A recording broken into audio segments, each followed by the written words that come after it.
Channel teach नेपालमा स्वागत छ। र यदि तपाईहरू साइन्स र टेक्नोलोजी लगायत ह्याकिङ र एन्ड्रोइड टिप्स एन्ड ट्रिक्ससँग सम्बन्धित कुनै पनि भिडियो हेर्न चाहनुहुन्छ भनेपछि मेरो यो च्यानल टिच नेपाललाई सब्स्क्राइब गर्नुहोस् र सब्स्क्राइब गरिसकेपछि बेल आइकनलाई पनि दबाउन नबिर्सनुहोला।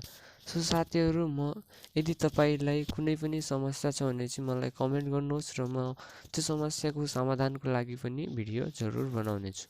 तर त्यो समस्या भने मेरो यो युट्युब च्यानलको स्कोप भित्रको नै हुनुपर्छ। सो साथीहरू, अब बढी टाइम वेस्ट नगर्दै आज लागौँ आजको टपिकतर्फ। आजको टपिक के छ भन्दाखेरि तपाईँले टाइटल हेरेर नै थाहा पाइसक्नु भएको होला, फ्री इन्टरनेट अन ncell अर एनटिसी। सो साथीहरू, म तपाईँहरूलाई सबैभन्दा पहिला त के भन्न चाहन्छु भनेपछि यो कुरा जे पनि तपाईँ युट्युबमा हेर्नुहुन्छ लगभग 80% भन्दा बढी त साथीहरू 80% र लगभग 80% भन्दा बढी त यो फेक नै हुन्छ। बाइचान्स काहीँदेखि एउटा दुईटा ट्रिकले काम गर्यो भने पनि साथीहरू, म तपाईँहरूलाई सजेस्ट गर्छु कि त्यस्तो इन्टरनेट जुन फ्रीमा आउँछ त्यो चाहिँ युज नगर्नु होला साथीहरू। मैले पनि योमा धेरै रिसर्च गरेँ, तर मैले हेरेको त एउटा ट्रिक पनि काम गरेन साथीहरू। या त त्यो फेक ट्रिक थियो या मेरो ब्याड लक खराब थियो साथीहरू, त्यो मलाई थाहा छैन। तर साथीहरू, मैले रिसर्च गर्ने बेला के थाहा पाएँ भनेपछि यदि तपाईँहरूले इन्टरनेट कनेक्सन पाउनुभयो भने पनि 1-2 महिनाको लागि पाउनुहुनेछ या त पाउनु नै हुने छैन। सो त्यो पायो भने पनि इन्टरनेट कनेक्सन चाहिँ हामीले नचलाउनु पर्दो रहेछ साथीहरू, किनभने चाहिँ त्यो चाहिँ इलिगल कुरा रहेछ साथीहरू। र अझै चलाएपछि चाहिँ हामीलाई कानुनी कारवाही पनि हुन सक्दो रहेछ र आफ्नो रिस्कमा चलाउनु होला। तर म चाहिँ तपाईँहरूलाई नचलाउने सल्लाह दिन चाहन्छु।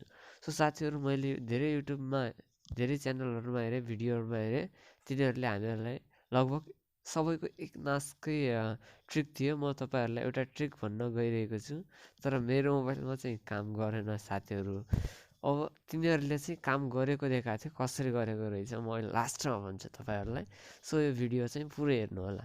तिनीहरूको अनुसार कुनै पनि मोबाइलको एक्सेस पोइन्ट नेममा जानुहोस् र सबभन्दा पहिला त जे छ एक्सेस पोइन्टहरू सबैलाई डिलिट गर्नुहोस् रे।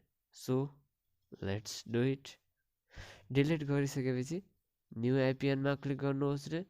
नाममा चाहिँ जस्तो उनीहरूले लेख्यो त्यस्तै लेख्नुहोस् रे, साँच्चै हुने हो भने जस्तै। सो तिनीहरू चाहिँ यस्तो भन्छन्, ncell फ्री। एपिएनमा पनि चाहिँ ncell फ्री रे। मैले ncellको बनाउँदैछु नि त, त्यही भएर ncell फ्री जसरी उनीहरूले लेख्यो त्यसरी लेख्नु रे। सो हामी पनि लेखिदिउँ, के त हुँदो रहेछ 192.168.0.12102। सो साथीहरू, 0 पछि गएर यहाँनिरदेखि चाहिँ मैले जति पनि हेरेँ च्यानलहरूमा सबैमा फरक फरक प्रक्सी देखाएको थियो, तर 192.168 भन्ने सबैमा सेम थियो। सो मैले एउटा ट्राई गर्नु थियो, ती सबैमध्ये एउटा मैले चुज गरेँ। तपाईँहरू पनि हेर्नु होला। र यहाँ कसैले 7,999 भने, कसैले 8,000 भने। म एउटा राख्नु त हो साथीहरू, एउटा राखिदिएँ मैले होइन। तर मैले अगाडि चाहिँ जतिखेर सुरुमा ट्राई गर्दै थिएँ साथीहरू, त्यतिखेर चाहिँ सब जे ट्रिक भन्यो डिट्टु त्यस्तै गरेको थिएँ, तर केही पनि भएको थिएन साथीहरू। सो तै पनि हेरौँ। एमसिसीमा चाहिँ 424 राख्नुहोस् र एमएनसीमा चाहिँ 04 राख्नुहोस्। त्यसपछि छ अथेन्टिकेसन टाइप। योमा चाहिँ सबैले भन्यो पिएफी राख्नुहोस्। सो पिएफी नै थियो त, 2 मत नै छैन। बियरमा पनि सबैले भन्यो एलटीमा नै राख्नुहोस्। सो यसमा पनि कुनै 2 मत छैन। त्यसपछि आउँछ साथीहरू जुन ब्याड न्युज छ, अब आउँछ सबैभन्दा फर्स्ट ब्याड न्युज भन्दाखेरि सेभ गर्ने बित्तिकै थाहा पाउनुहुनेछ। यसलाई सेभ गर्नु भएपछि यहाँ हाम्रो एपिएन कुनै छैन साथीहरू। हाम्रो एक्सेस पोइन्ट नेम भन्ने कुनै एभाइलेबल नै छैन। जुन हामीले भर्खर सेभ गरेको त्यो त छैन। र कसैले भन्यो हामीहरूलाई यो हुन्छ अरे, अब हामीले डराउनु पर्दैन अरे। सो मेरो मोबाइल डेटा देखाउन चाहन्छु। 901 रिचार्जमा मेरोमा ब्यालेन्स 0 छ साथीहरू, 0.02। सो साथीहरू, उनीहरूले भने अनुसार अब के गर्ने रे, सिधै डेटा अन गर्नुहोस् रे। सो म तपाईँहरूलाई देखाउन चाहन्छु, मेरो डेटा चाहिँ ncellमा नै छ। सो अहिले हामीले सेटिङ पनि ncellमा नै गरेको हो।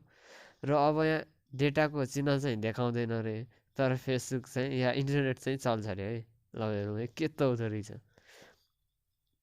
सो साथीहरू एकछिन वेट गर्नुहोस्। ल रिजल्ट आयो साथीहरू।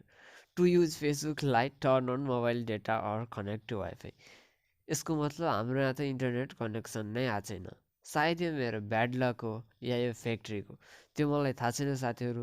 तर म तपाईँहरूलाई के भन्न चाहन्छु भने चाहिँ उनीहरूकोमा कसरी चल्यो त, जसले पनि हामीलाई देखायो सबकोमा चलेको थियो, त्यो कसरी चल्यो। नम्बर वान कुरा, तिनीहरूले या त त्यो भर्खर चलाएर त्यसलाई अफ नगरिकन यता रिसेन्ट फाइलदेखि नहटाइकन गरेको थियो, या अर्को कुरा हुनसक्छ साथीहरू, त्यो हो भिडियो एडिटिङ। यानि तिनीहरूले भिडियोलाई क्रप गरेको थियो, जो यहाँ डेटा लेखेको साइन हुन्छ त्यो लेभलको त्योभन्दा माथिको र त्यो हट्ने गरेर तिनीहरूले भिडियो क्रपिङ गरेको थियो साथीहरू। त्यो भिडियो एडिटरको कमाल हो।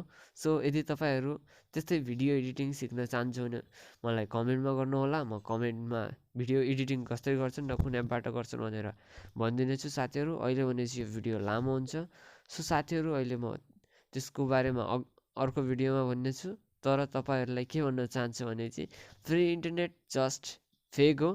त्यो कुनै बाइचान्स 100वटामा एउटा दुईवटा ट्रिकले काम गर्यो भने नि त्यो युज नगर्नु होला, किनकि त्यो इलिगल कुरा हो साथीहरू। सो आजको लागि यति नै।